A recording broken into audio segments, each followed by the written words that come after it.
Shannon Ellis to the stand.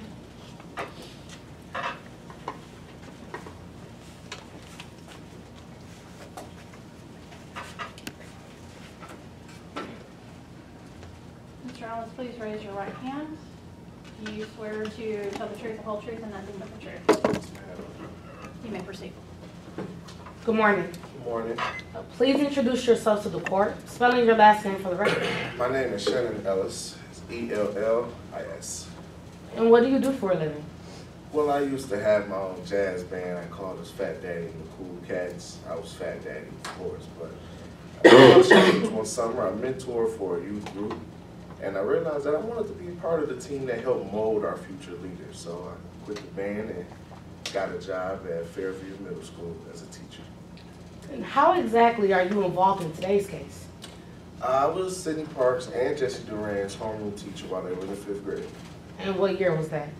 That was the 2009-2010 school year. Now you said Sydney and Jesse were in your class. What was it like teaching the two children? A workout.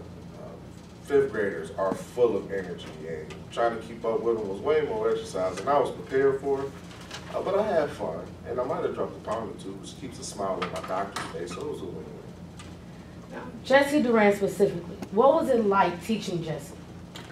Well, as a teacher, you always get those group of kids that you know you're going to have to show some special attention to in class. I knew right away that Jesse was going to be one of those kids. And how did you know that? Well, it was two things that concerned me about Jesse. The first was his interest in guns. Now, most kids Jesse's age find guns interesting, but Jesse took it to a whole new level. Also, throughout the school year, Jesse got into several physical altercations. Now you said that you believe Jesse was interested in guns. What made you believe that? Well, every year, one of the assignments I have for my students is I have them draw a picture of themselves and their best friend. For example, I show them a picture I drew of me as Fat Daddy with the Cool Cats, and most kids would draw them, another kid, even a pet they may have. I even got a couple celebrities drawn by a few kids. But Jesse, he drew a gun. Now, if I showed you the picture that Jesse drew, would you recognize it today in court? Sure. Permission to approach opposing counsel with plaintiff's one. Granted.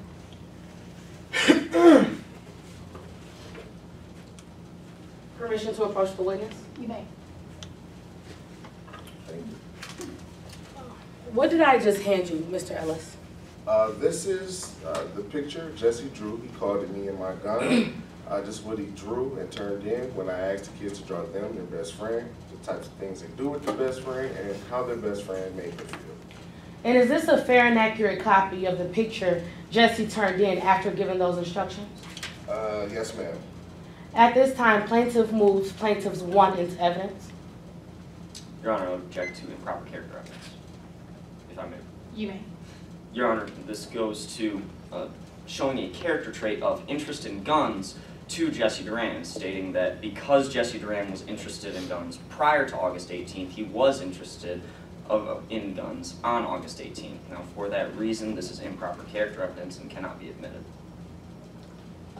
We are not using this for propensity evidence or action in conformity therewith. However, we are using this for knowledge on the part of Hayden Duran. If Jesse was drawing pictures like this in school and Hayden Duran was notified about it, her action after being notified about this picture is pertinent for today's case. That is why this evidence is being admitted, not for propensity purposes. Your Honor, if that is the reason that it's being admitted, then this evidence need not come in. For the fact that for Mr. Ellis to go into talking about how a cartoon was drawn regarding certain interests in guns and how Mr. Duran reacted to that, but the comic in and of itself shows a propensity and an action in conformity therewith. That's what they're trying to use it for. For that reason, this cannot be admitted into evidence. He can testify to the fact that this comic was drawn and how he brought it up to Mr. Duran if they are using it for that reason. But to enter it into evidence is improper. May I be heard, Your Honor? This picture was drawn by Jesse Duran and given to Hayden Duran. And so it is very important for the jury to understand what was in this picture and for them to have a visual of what Hayden Duran knew before August 18, 2010 is being offered for knowledge, not for propensity purposes. Your Honor, if I may respond. one more time. Your Honor, in addition to showing knowledge on the part of Ms. Duran, they also must show that Jesse Duran on August 18th acted recklessly, negligently, or intentionally in the act of firing that weapon.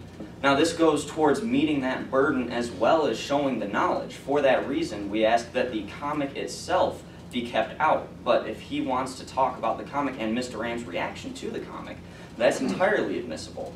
But because this is being used to show an action in conformity therewith with an interest in guns and how Jesse would have used those guns on August 18th, it cannot be admitted. A limiting instruction can be put before the jury so that it won't be used for that purpose. And I tend to agree with your argument. Overruled, and I will give a limiting instruction. Yes, Your Honor. Thank you. You may continue. Mr. Ellis, did you ever talk to Jesse's parent about this picture? Yes. At a parent-teacher conference that we had that school year, I was able to talk to Hayden Duran about this picture. No. When you talked to Hayden Duran about this picture, how did she react? Well, when I showed Hayden Duran this picture and showed her the parts of the picture that concerned me, like Jesse saying how much he loves a gun, or Jesse pointing the gun at other kids, she told me this was nothing. She said she used to draw stuff like this when she was a child all the time, and now she sees some of the stuff Jesse, some of the other things Jesse had drawn is back at their home. Early on direct examination, you said Jesse had been fighting in school. Yes. How many times did Jesse get into fights at school during the school year? 3. Tell the members of the jury about the first one. Well, the first fight came after Jesse drew this picture. I took the children out to recess, and I saw Jesse shove another kid in his back right to the ground. And did you tell Hayden Duran about this incident? Yes. I also notified her about that incident at the parent-teacher conference. And how did Hayden Duran respond after you told her about that incident? Well, she started drilling me with questions, asking what the other kids said to Jesse, was he laughing, was he teasing him, stuff like that. And I told her I didn't know. But it was unacceptable for Jesse to respond to the to verbal comments with violent behavior. You also said that, did Jesse's behavior get better after you talked to Hayden Duran? No, it actually got worse.